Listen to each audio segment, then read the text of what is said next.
હાલો વિદ્યાર્થી મિત્રો, આપણે દાખલાની અંદર ત્રુટિના દાખલાની અંદર આગળ વધીએ તો ઉદાહરણ નંબર આપણે છે 6.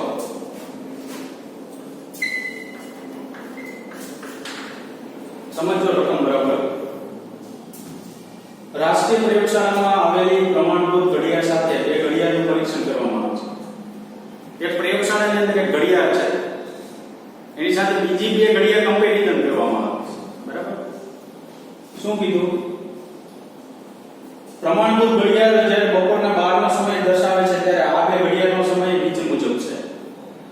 રાષ્ટ્રીય શાળા પ્રયોગશાળાની અંદર જે ઘડિયાળ છે ને તે જે સમય દર્શાવેલો છે એ બપોરના 12 નો સમય દર્શાવે ને પ્રયોગશાળાની અંદર, ત્યારે નીચેની જે ઘડિયાળના સમય વાર પ્રમાણે આપેલા છે. સોમવારે, મંગળવારે, બુધવારે, ગુરુવારે, શુક્રવારે, શનિવારે આ પ્રમાણે સમય દર્શાવે છે. બરાબર. સમય આપેલા છે કલાકમાં છે, મિનિટ કે સેકન્ડ આપેલા છે. બરાબર. શું પ્રશ્ન છે? જો તમે કોઈ પ્રયોગ કરી રહ્યા હોય જેના માટે તમને ચોકસાઈ સાથે સમય અંતરાલ દર્શાવતી ઘડિયાળની આવશ્યકતા છે. હવે તમે પ્રયોગ જે કરો છો તો આ બે ઘડિયાળ વડે કરવો પડશે, ઓલી તો દિવાલે લટકાવેલી છે. હવે આ જે પ્રયોગ કરી છે તે પ્રયોગ કરતા હોય એટલે ઘડિયાળ જે છે એ ચોકસાઈ દર્શાવેલી ઘડિયાળની આવશ્યકતા એટલે આપણે જરૂરિયાત છે. તો શું કીધું? તો આ બે પૈકી કઈ ઘડિયાળ લેવાનું મુનાસિબ માનશો? શા માટે? એટલે બેમાંથી તમે કઈ ઘડિયાળ પસંદ કરશો પ્રયોગ કરવા માટે? તો બેમાંથી કઈ ઘડિયાળ તમે પ્રયોગ કરવા માટે પસંદ કરશો ને, અને શા માટે પસંદ કરશો? બરાબર. તે આપણે મેળવવાનું. તો આપને ખબર છે શું? જેની ચોકસાઈ વધુ મળતી હોય, જેની ચોકસાઈ કેવી મળતી હોય? વધુ મળતી હોય તેવી ઘડિયાળ આપણે પસંદ કરીશું કે જેમાં ત્રુટિ છે ને એ ઓછી હોય. તો ત્રુટિ વધુ ને ઓછી કેવી રીતના મેળવશો? તો સોમવારથી શરૂઆત કરી શનિવાર સુધીનો સમય ઘડિયાળ એકની અંદર જે છે તેમાં વધુ સમય અને ઓછા સમયનો તફાવત લેવો. વધુ સમય લ્યો અને ઓછો લ્યો, એની વચ્ચે બધે સમય આવી જશે. બરાબર. એવી રીતના ઘડિયાળ બેમાં સોમવારથી શનિવાર સુધીના જેટલા વધુ સમય અને ઓછા સમય છે એનો શું લેશું? તફાવત લેશું. એમાં આપણે શું મળશે? તફાવત લેશો એટલે તો કે એની વચ્ચેના બધે સમય આવી જશે. એ તફાવત જે છે એ તફાવતની કમ્પેરિઝન કરવાનું. એમાં ત્રુટિ જેમાં ઓછી હોય ને એ ઘડિયાળનો આપણે શું કરશું? ઉપયોગ કરશું. તો સૌપ્રથમ જોઈએ, ચાલો ઘડિયાળ એક માટે લઈએ તો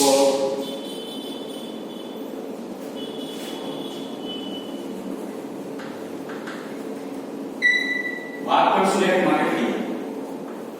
તો ઘડિયાળ એક માટે વાત કરીએ તો સોમવાર, મંગળવાર, બુધવાર, ગુરુવાર, શુક્રવાર, શનિવાર, રવિવારના સમય જોવાનો.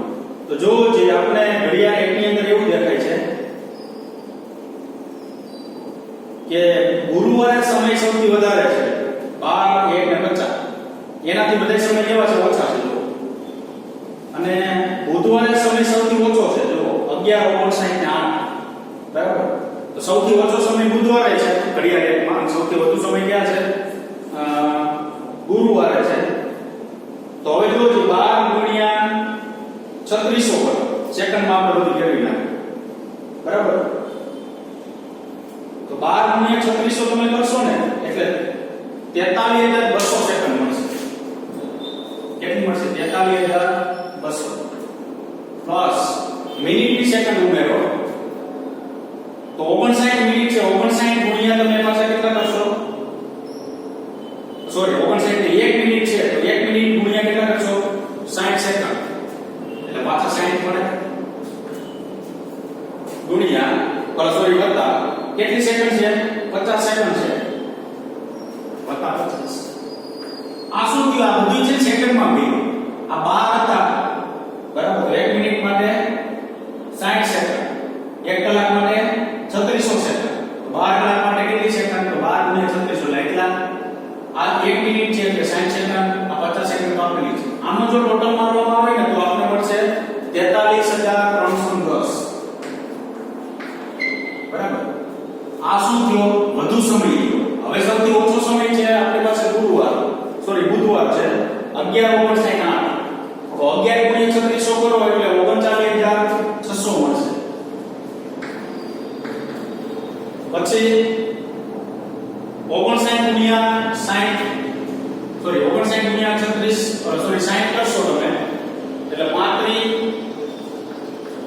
40 મળશે અને કેટલી સેકન્ડ છે 8 સેકન્ડ તો છે જ તો ટોટલ સમય કેટલો મળશે આપણે 43148 આ ડિફરન્સ કેટલો તો જો 162 સેકન્ડ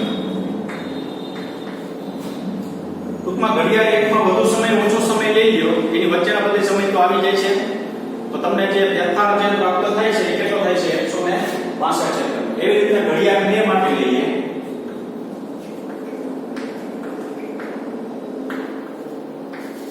ચાલો ઘડિયાળ 2 માટે વાત કરો તો ઘડિયાળ 2 માં જોવો જોઈએ શુક્રવારે સૌથી ઓછો સમય છે અને શનિવારે સૌથી કેવો છે વધુ સમય એની વચ્ચે બધા સમય આવી જશે બરાબર તો સૌથી 10 છે તો 10 ગુણ્યા 3600 કરો એટલે 3600 વધુ સમય માટે લઈએ છીએ આપણે પછી શનિવારની વાત છે બરાબર 10 15 ને 24 આપેલા હવે 15 લ્યો તો 15 છે 90 એટલે 900 વત્તા કેટલા લેવાના 24 ટોટલ કેટલું મળશે આપણે 36924 બરાબર પછી ઓછો સમય છે શુક્રવારે 10 14 ને 53 તો 3600 840 14 અને 53 આ 53 ટોટલ સમય આપણને મળશે 36 8 93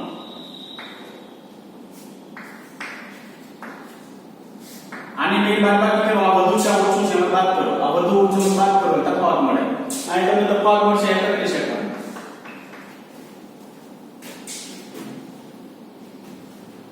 અહીં ઘડિયાળ એકની સાપેક્ષે ઘડિયાળ 2 માં ત્રુટી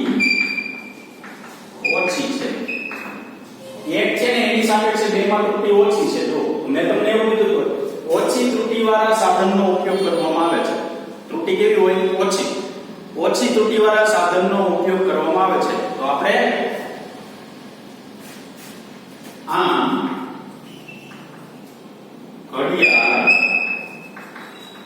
2 પસંદ કરાય છે કે ઘડિયાળ આપણે પસંદ કરશું બીજા નંબરની ઘડિયાળ છે ને આપણે શું કરશું પસંદ કરશું ખ્યાલ આવ્યો બરાબર અને બીજા નંબરની ઘડિયાળની અંદર ત્રુટી કેવી મળે છે ઓછી 31 સેકન્ડ આમાં 162 સેકન્ડ તો જેમાં ત્રુટી ઓછી મળે હજી ધારો કે ત્રીજી ઘડિયાળ આપેલી હોય એમાં 15 સેકન્ડ જ મળે તો 3 નંબરની ઘડિયાળનો આપણે ઉપયોગ કરશું બરાબર જેમાં ત્રુટી ઓછી મળે ને એવા સાધનનો ઉપયોગ કરવાનો હોય છે તો પ્રયોગશાળાની અંદર જે ઘડિયાળ આપેલી છે એની સાથે 2 ઘડિયાળની કમ્પેરિઝન કરેલી છે બેમાંથી આપણે કોનો ઉપયોગ કરશું 1 નંબરની ઘડિયાળનો ઉપયોગ કરશું આગળ જઈએ ઉદાહરણ નંબર 8 થઈ ગયું 9 થઈ ગયું ઉદાહરણ નંબર છે 10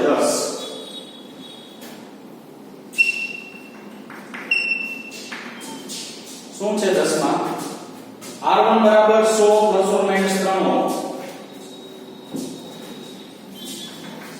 ± 3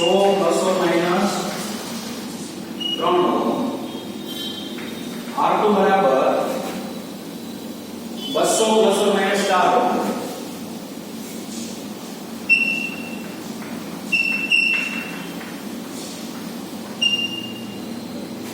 આવો આપેલું છે બરાબર હવે શું મેળવવાનું કીધું છે જો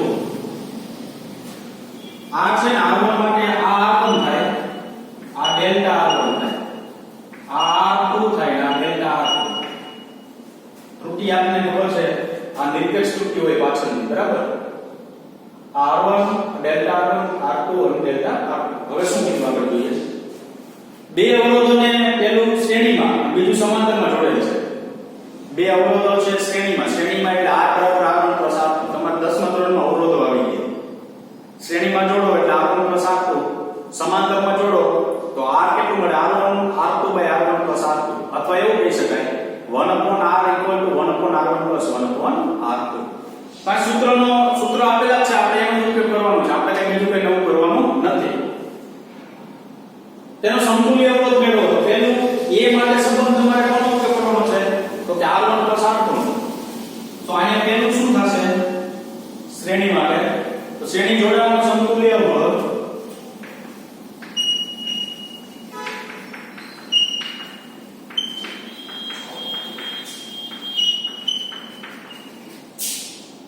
r બરાબર r1 પ્લસ શું લખશું r2 તો r બરાબર r1 પ્લસ r2 લખવામાં આવે તો r1 ની કિંમત આપણી પાસે 100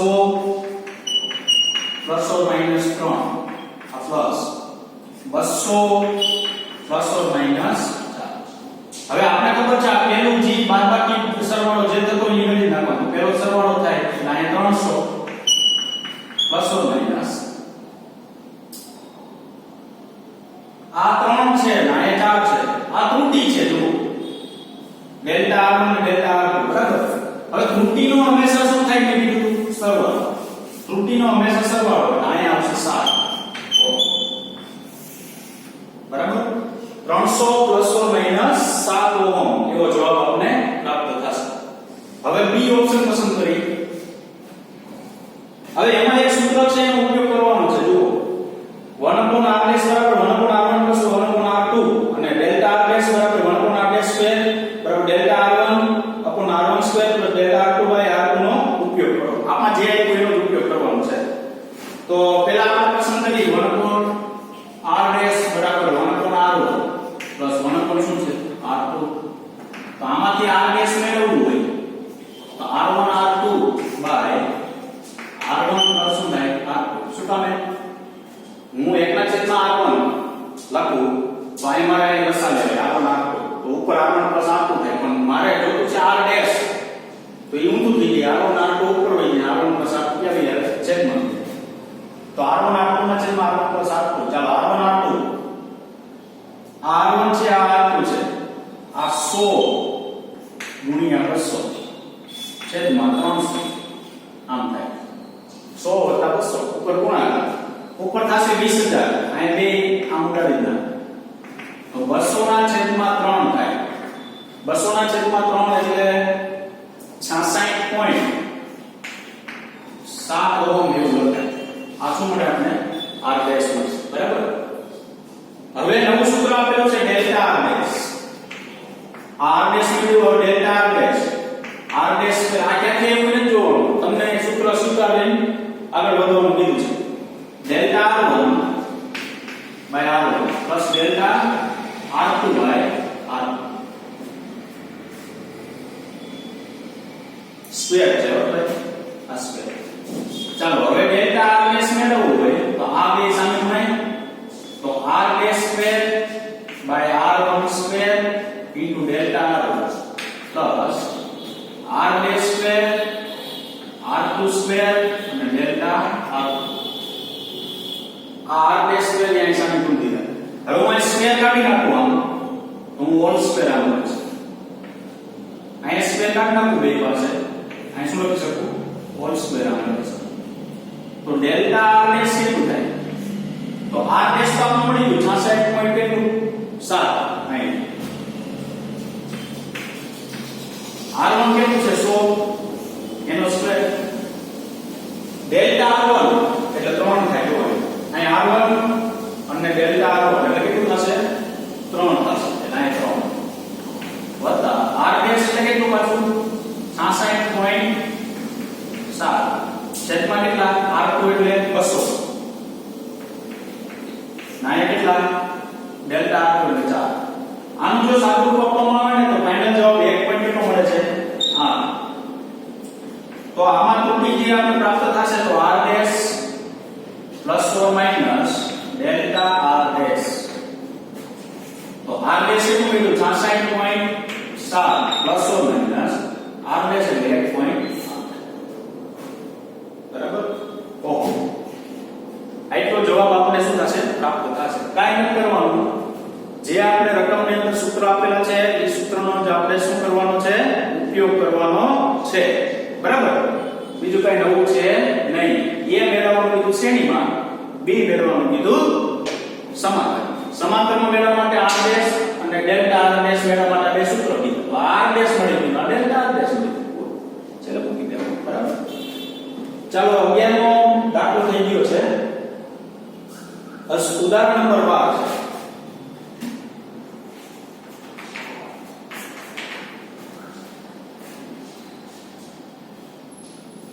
12મા ઉદાહરણની અંદર શું છે તો સમજો બરાબર. સાદા લોલકના દોલનનો આવર્તન t બરાબર 2π√L/g છે.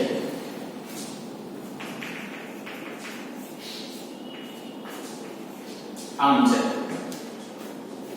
1 mm ની ચોકસાઈ સાથે માપેલ લંબાઈ L બરાબર 20 સેન્ટીમીટર. આ ચોકસાઈ જે કીધી ને એ એનું લઘુત્તમ માપ છે કે જેની અંદર 1 mm એટલે 0.1 સેન્ટીમીટર ધરાવતી માપપટ્ટી જે છે તેના વડે એને માપવામાં આવે છે અને કેટલું માપન કરે છે 20 સેન્ટીમીટર. બરાબર સમજો. 1 mm ની ચોકસાઈ વડે, ચોકસાઈ એટલે એની વિભેદક શક્તિ એટલે ઈ સાધનની અંદર ઓછામાં ઓછું માપ તમે એટલું લઈ શકો.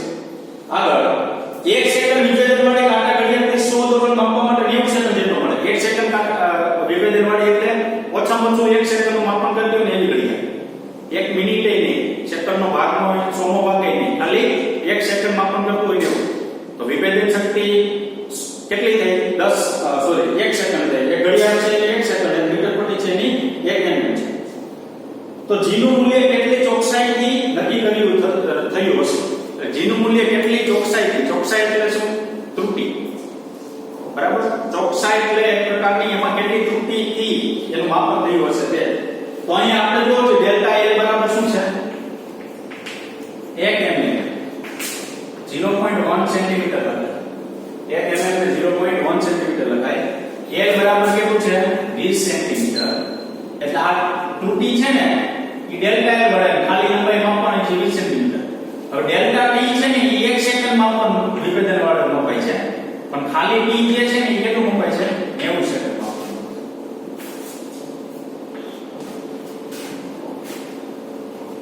બરાબર. હવે આગળ જોઈએ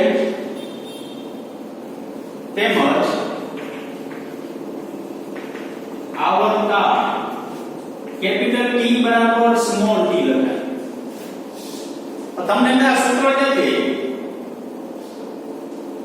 તો t બરાબર t એટલે તો કે તમે પારિમાણિક સૂત્રનો જ્યારે કોષ્ટક ભણ્યા ને ત્યારે તેની અંદર આવર્તનનું સૂત્ર સમય હતો ખબર ત્યારે તમે પારિમાણિક સૂત્ર t1 એવું લખતા. આવર્તન છે એનું સૂત્ર t થાય. બરાબર. તો આવર્તન જે છે એનું સૂત્ર શું થશે? t. શું કામ? તો આવર્તન એટલે સમય. પરંતુ અહીંયા તમને 90 દોલન સોરી 100 દોલન કીધા છે. તો 100 એક દોલન પૂર્ણ કરવા માટે લાગતો સમય એટલે કેપિટલ T એટલે આવર્તન. 100 દોલન પૂર્ણ કરવા માટે લાગતો સમય લેવો હોય તો મારે એક સંખ્યા ગણવી પડે આની સાથે. હું સંખ્યા નથી ગણતો પણ nt બરાબર સ્મોલ t આમ લખું છું. બરાબર. nt બરાબર સ્મોલ t આનો મતલબ શું? nt બરાબર સ્મોલ t નો તો કે n આવર્તન માટેનો સમય. n એટલે કેટલા આપણે દોલનો પૂરા કરેલા છે? 100 દોલનો પૂર્ણ કરવા માટે લાગતો સમય એટલે n * t. તો અહીંયા આવર્તનનું સૂત્ર મને શું મળે? t / small n. t / શું મળે? Small n. હવે મને સાપેક્ષમાં ફેરવું તો ડેલ્ટા t / t બરાબર અને ડેલ્ટા સ્મોલ t / સ્મોલ આવું લખાય. શું કામ? તો આ તો સંખ્યા છે ને આપણી પાસે. બરાબર. એટલે સંખ્યાને આપણે પ્લસ કરી ડેલ્ટા n / n એવું લખતા નથી પણ સંખ્યા આપણે ડાયરેક્ટ સંખ્યા ખાલી આપેલી છે. અહીંયા 200 હોય 400 હોય 500 હોય એની સાથે કઈ જવાબ દેત ન મળે જેટલા દોલન હોય. પણ આ તો વધારાનું એટલું મેં તમને કીધું. તમે આ કાઢી નાખો તો આ સ્ટેપ ઉપરથી ડાયરેક્ટ આમ લખી દો. આ સ્ટેપ ઉપરથી ડાયરેક્ટ આ સ્ટેપ લખો. t બરાબર સ્મોલ t સાપેક્ષમાં થયું ડેલ્ટા t / સ્મોલ t આવું લખાય. હવે મારી પાસે t બરાબર શું છે? તો કે 2π √L/g છે. હું આ t સ્ક્વેર કરું તો અહીંયા 4π L/g આવું થશે. g માં તો તમે g ને કરતા કરો તો g પ્રપોર્શનલ L/ શું બને? t square. g માં તો મેળવેલી છે તો કઈ કઈ વસ્તુ આપણી પાસે છે? તો કે સમયની લંબાઈ છે તો આ રીતે લખાય. હવે જો t સ્ક્વેર બરાબર 4π શું કામ લે તમે? એ તો અચળ વેલ્યુ છે. અચળ વેલ્યુમાં તો t હોય નહીં એટલે કાઢી નાખો તો આ નીકળી જાય. L/ શું હોય? g એટલે આને પ્રપોર્શનલ લઈ. હવે શું થાય? તો સાપેક્ષમાં ફેરવું ડેલ્ટા g / g બરાબર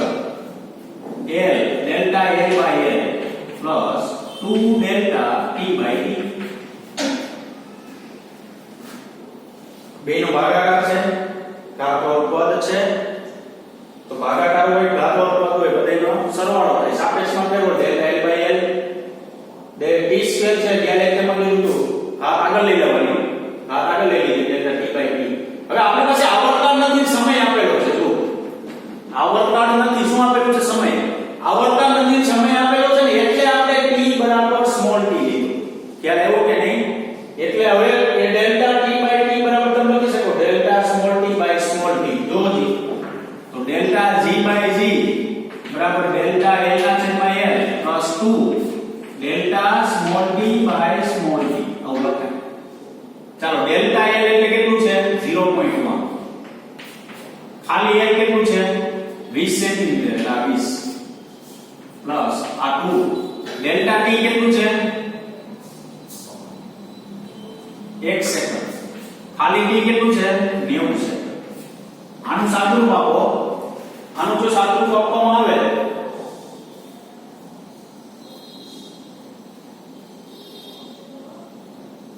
.005 plus 0.022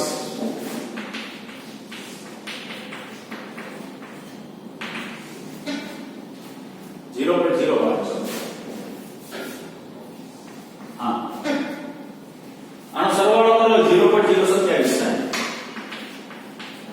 એપ્રોક્સિમેટલી એવું હોય તો 0.03 લખાય. આ ડેલ્ટા g બાય g. હવે પ્રતિશત ત્રુટિ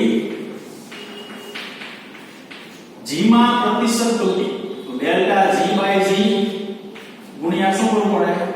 100%. તો ડેલ્ટા g બાય g ગુણ્યા ડેલ્ટા g બાય g તો 0.03 છે ગુણ્યા 100% કેટલા ટકા મળશે? 3%. ચાલો બરાબર. તો અહીંયા આપણે ત્રુટિના ઉદાહરણ જે છે શું થશે પૂરા. હવે તમારે એક વસ્તુ ધ્યાન શું રાખવાની છે? એક ઉદાહરણ નંબર 6 છે ને એ આ પ્રમાણે ગણવાનું છે. એમાં થિયરિટિકલ છે, એ વાંચવાનું નથી, એમાં ખબર રહી ગઈ. ચાલો ઉદાહરણ નંબર 10 તો ટેક્સ્ટ પ્રમાણે ચાલશે. ઉદાહરણ નંબર 12 છે ને એ લખી નાખો. સ્વાધ્યાયના દાખલાની જે બુક બનાવતા હોય ને એમાં અમુક ઉદાહરણો અલગ રીતથી ગણાવતો હોય. એ જેટલી અલગ રીતથી હું ગણાવતો હોય એ બધું તમારે શું કરી નાખવાનું? એની સાથે લખતું જવાનું. બરાબર? એની સાથે તમે લખતા જશો ને એટલે આપણે ઉપાધિ રહેશે નહીં. બરાબર?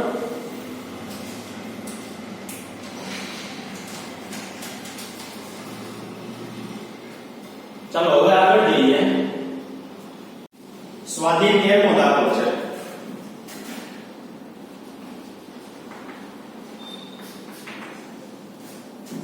સ્વાધ્યાય કેટલામો દાખલો છે? 13. શું છે રકમ? એક ભૌતિક રાશિ p નો માપન યોગ્ય ચાર રાશિ ABCD સાથે સંબંધ આ અનુસાર છે. p બરાબર a⁵ b² છેદમાં √c અને સ્મોલ b. આવો એક સંબંધ છે. કોઈ p ભૌતિક રાશિ છે એનો ABCD સાથેનો સંબંધ છે. બરાબર? ABCD માં પ્રતિશત ત્રુટિઓ અનુક્રમે જો પ્રતિશત ત્રુટિ 1%, 2%, સોરી 1%, 3%, 4%, 2%. એમાં પ્રતિશત ત્રુટિ એટલે તો ડેલ્ટા એના છેદમાં 1 ગુણ્યા 100%. આ આખું શું બોલાય? એમાં પ્રતિશત ત્રુટિ બોલાય. જે આપણે 1% જવાબ આપી દીધો. b માં પ્રતિશત ત્રુટિ એટલે તો કે ડેલ્ટા b ના છેદમાં b ગુણ્યા 100%. c માં પ્રતિશત ત્રુટિ એટલે તો કે ડેલ્ટા c ના છેદમાં c ગુણ્યા 100%. d માં પ્રતિશત ત્રુટિ એટલે તો કે ડેલ્ટા d ના છેદમાં d ગુણ્યા 100%. બરાબર? ઈ તમને જવાબ આપી દીધો. આગળ શું કીધું જો? તો p માં પ્રતિશત ત્રુટિ મેળવો. p છે ને એમાં આપણે શું મેળવવાની છે? પ્રતિશત ત્રુટિ મેળવવાની છે. બરાબર? હવે પ્રતિશત ત્રુટિ પહેલા મેળવી પછી આગળ જોઈએ. હવે p બરાબર a³ b² c⁻² અને d. જો જે આ લખાય અંડરરૂટ ને √c ને શું લખાય? c⁻² * d. તો પ્રતિશત ત્રુટિ મેળવવી હોય તો ડેલ્ટા p બાય p ગુણ્યા શું લખાય? 100%. કૌંસમાં પેલું લે ઘાત આગળ લખો 3 ડેલ્ટા a ના છેદમાં a વત્તા બીજું લ્યો 2 આગળ લખો ડેલ્ટા b ના છેદમાં b ત્રીજું લ્યો 1/2 બાદ છે લાઈન લખવાનું 1/2 ગુણ્યા ડેલ્ટા c ના છેદમાં c વત્તા ખાલી d છે તો ડેલ્ટા b ના છેદમાં b આ ખાલી સાપેક્ષ થયું પણ હું આ ગુણ્યા 100% કરી નાખું તો ઈ કેમાં કરી ગયું પ્રતિશતમાં કર્યું કારણ કે આ 100 ગુણાયેલા છે તો મારે આ છેલ્લે શું કરવું પડે 100 ગુણો હવે ડેલ્ટા b ના છેદમાં p ગુણ્યા 100% બરાબર એનો જવાબ શું આપેલો છે જુઓ ડેલ્ટા a ના છેદમાં a ગુણ્યા 100% આપેલું છે મેં તમને હમણાં કીધું પ્રમાણે કેટલા ટકા 1% એટલે 3 ગુણ્યા 1% વત્તા 2 એક મિનિટ હો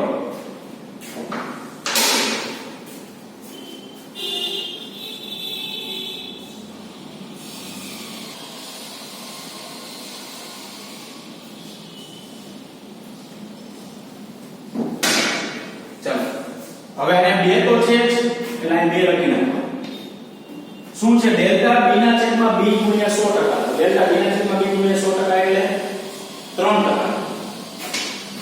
અહીં લખવાનું 3% વત્તા 1/2 તો છે જ 4% વત્તા ડેલ્ટા b ના છેદમાં d એટલે 2% તો અહીંયા 3% વત્તા 6% વત્તા 2% અને વત્તા 2% ટોટલ જવાબ આવશે કેટલો 9 10 11 ને 12%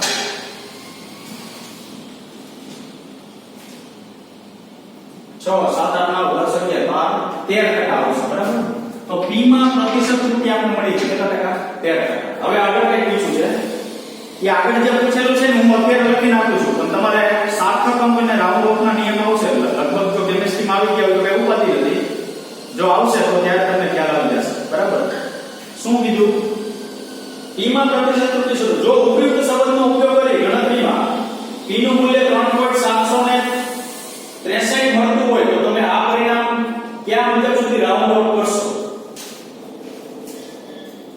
જો અહીં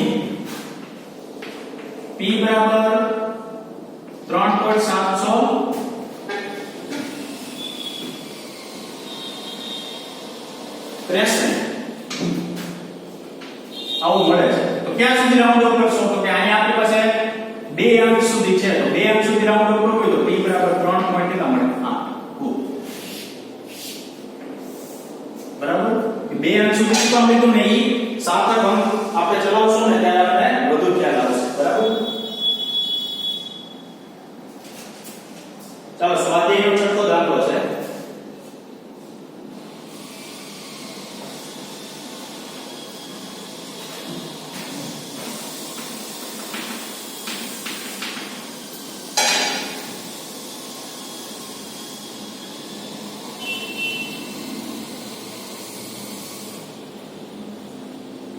લંબાઈના માપન માટે નીચે આપેલ સાધનો પૈકી કયું સાધન વધુ સચોટ છે વધુ સચોટ વાળું સાધન કયું હોય વિચારો તમે ચાલો એક લઈ માપપટ્ટી મીટર બીજું લઈ વર્નિયર સ્કેલ ત્રીજું લઈ માઇક્રોમીટર સ્ક્રૂ ગેજ તો વધુ સચોટ માપ કેમાં મળે માઇક્રોમીટર સ્ક્રૂ ગેજ વર્નિયર માટે આપણે માપપટ્ટી માટે લઘુત્તમ માપ 0.1 સેમી વર્નિયર માટે 0.01 સેમી અને ઓલા માટે 0.001 છે વધુ માપ કેમાં કીધું આપણે આમાં મળે કેમાં માઇક્રોમીટરમાં મળે તો આપણે એવું કહેવાય કે જે સાધનની લઘુત્તમ માપ શક્તિ સૌથી ઓછી હોય તેવા સાધનમાં જે સાધનની લઘુત્તમ માપ શક્તિ સૌથી ઓછી હોય તેવા સાધનની સચોટતા સૌથી કેવી હોય છે વધારે ખ્યાલ આવ્યો કે નહીં બરાબર કારણ કે સૌથી સારામાં સારું માપ આમાં મળે તો સચોટ માપ મળે તો સચોટતા વધુ તો લઘુત્તમ માપ શક્તિ જો આના કરતા ઓછી થાય કે નહીં આ 0.1 છે 0.001 છે તો અહીંયા હું આમ લખી શકું જે સાધનની લઘુત્તમ માપ શક્તિ ઓછામાં ઓછું જે તમે માપ એમાં મેળવી શકો તે જે સાધનની લઘુત્તમ માપ શક્તિ સૌથી ઓછી હોય સાધનની સચોટતા સૌથી વધુ હોય છે. ટૂંકમાં ઓછામાં ઓછું માપ જે છે કેમાં મળે છે, બરાબર?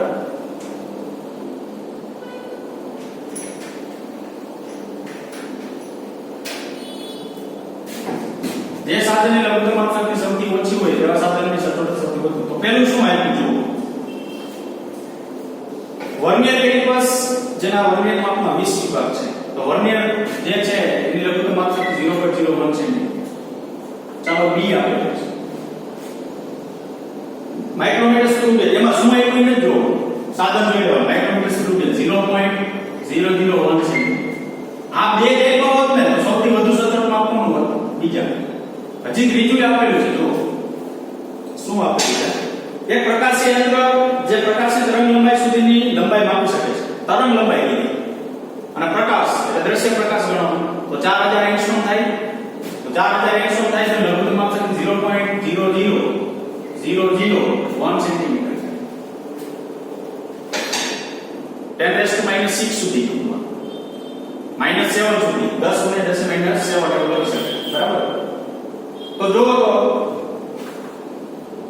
સી ની લઘુત્તમ માપ શક્તિ સૌથી ઓછી છે, તેથી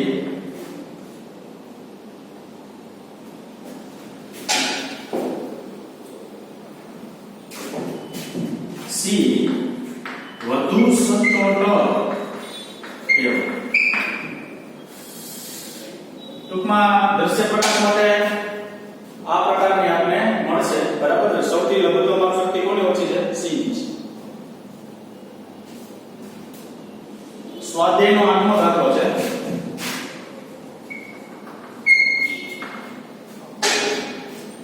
તમને એક દોરી અને મીટર આપેલું છે, મીટર પ્રતિ આપેલ છે. તમે દોરીની જાડાઈ કેવી રીતે નક્કી કરશો? દોરીની જાડાઈ નક્કી કરવાની છે. કઈ લખવાનું? દોરીની જાડાઈ સ્મોલ d બરાબર દોરીની કુલ લંબાઈ સ્મોલ l અને આટાની સંખ્યા સ્મોલ n. કેવી રીતના નક્કી કરશો? જાણે d બરાબર small l upon small n પર. હવે તમને તે આ કેવી રીતે નક્કી? ધારો કે હું એક જાડાઈ વાળી માપું છે, એક દોરી છે એમાં બે આટા છે. આમ બે આટા છે. કેટલા? બે આટા હોય અને કુલ આટા છે અને કુલ લંબાઈ ધારો કે 1 મીટર છે. કેટલા મીટર છે? 1 મીટર, બરાબર? હવે હું આ કુલ લંબાઈ 1 મીટર મૂકું, આટાની સંખ્યા 2 મૂકું, દોરી જાડાઈ કેટલી મળે? 0.5. તો બરાબર છે. એક આટો 0.5 નો જાડો હોય, બીજો આટો 0.5 નો જાડો હોય, તો કુલ લંબાઈ કેટલી થઈ ગઈ? 1 મીટર થઈ ગઈ, બરાબર? અથવા મારે એવું કહી શકાય, ધારો કે દોરી છે ને એમાં આટાની સંખ્યા 100 છે. કેટલી? 100. એટલે સ્મોલ n ની આટાની સંખ્યા. અને દોરીની લંબાઈ કેટલી છે? મારી પાસે 1 મીટર છે અને 0.01 આવું મળે. તો આ જે 0.01 મળશે ને એનો મતલબ કાંઈ નહીં કે જેટલા આટા હોય ને એટલા ભાગ લંબાઈ એટલા ભાગ કરી નાખો. તો એટલા ભાગ કમ કરી નાખો ને દોરીની શું મળી જાય આપણે? જાડાઈ પ્રાપ્ત થશે, બરાબર? આ સિમ્પલ સમજાય. શું તમે તો કે 1 મીટરમાં જો 2 જાટા હોય, 1 મીટરમાં 2 જાટા હોય તો દોરી જાડાઈ કેટલી? વ્યાસ ટૂંકમાં મેળવવાનું કીધું આપણે. વ્યાસ એટલે જે આ જે ભાગ છે તમે આમ માપી લ્યો, આડો આમ માપી લ્યો એટલે એનું શું મળે છે? આ આંગળી છે, આંગળીને આમ માપી લ્યો એટલે એનો વ્યાસ મળી જાય. તો 2 આટા છે અને 1 મીટર દોરી છે, તો એક આટો કેટલા જાડાઈનો હોય? 0.5 જાડાઈનો. બીજો આટો 0.5. તો ટોટલ અંતર કેટલું થઈ ગયું? 1 મીટર થઈ ગયું, બરાબર?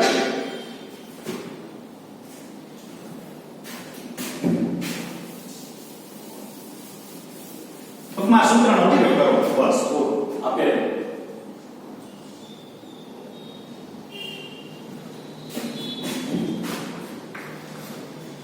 ચાલો બીજું આપેલું છે.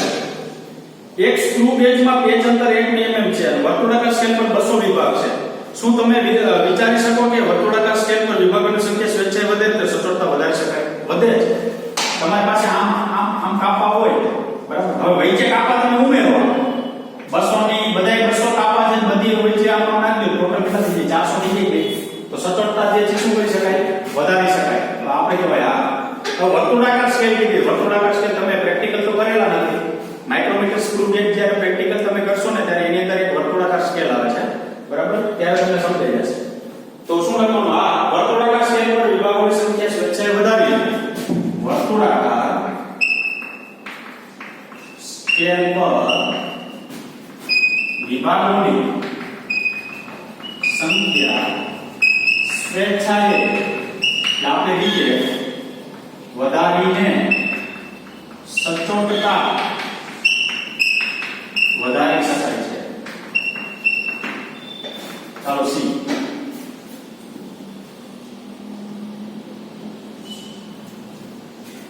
પાતળા ત્રાસના સળિયાનો વ્યાસ વર્નિયર કેલિપર વડે માપવામાં આવે છે.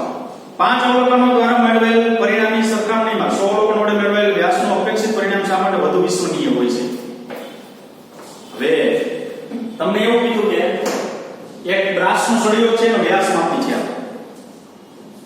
જ્યારે વ્યાસ માપતા હોય ને તે દરમિયાન શું થાય છે તો કે 5 રીડિંગ લે છે. એક વ્યક્તિ 100 રીડિંગ લે છે. તો 100 છે ને વધુ વિશ્વસનીય છે. શું કામ? તો અહીં લખવાનું વધુ અવલોકન લેવાથી કોઈ પણ માપ વધુ સચોટ અને ચોકસાઈ વાળું મળે છે. ટૂંકમાં યાદ એટલું રાખવાનું જેમ તમે રીડિંગની સંખ્યા વધારતા જાઓ માપન કરવાની સંખ્યા વધારો. કોઈ વસ્તુ માપો છો 5 વાર માપો 10 વાર માપો તો વધુ સચોટ માપ 10 માં મળશે. 10 વાર માપી ભાઈ 10 કરી નાખો એટલે જે રિઝલ્ટ મળે એ વધુ સચોટ હશે. કોના કરતા 5 ની સાથે છે. તો આ તમને કીધું 5 છે એક વ્યક્તિ લે બીજો 100 લે રીડિંગ તો સચોટતા વધુ વિશ્વનીય કેમાં સારી મળે 100 રીડિંગ માં મળશે બરાબર. તો વિદ્યાર્થી મિત્રો આપણે અહીંયા સુધી રાખીએ છીએ બરાબર. તો આપણે આજે કેટલું ચાલ્યું તો ઉદાહરણ નંબર 6 ઉદાહરણ નંબર 10 ઉદાહરણ નંબર 12 સ્વાધ્યાયનો 13મો સ્વાધ્યાયનો 6મો સ્વાધ્યાયનો 8મો બરાબર. Thank you very much. આ સુધી રાખીએ બરાબર.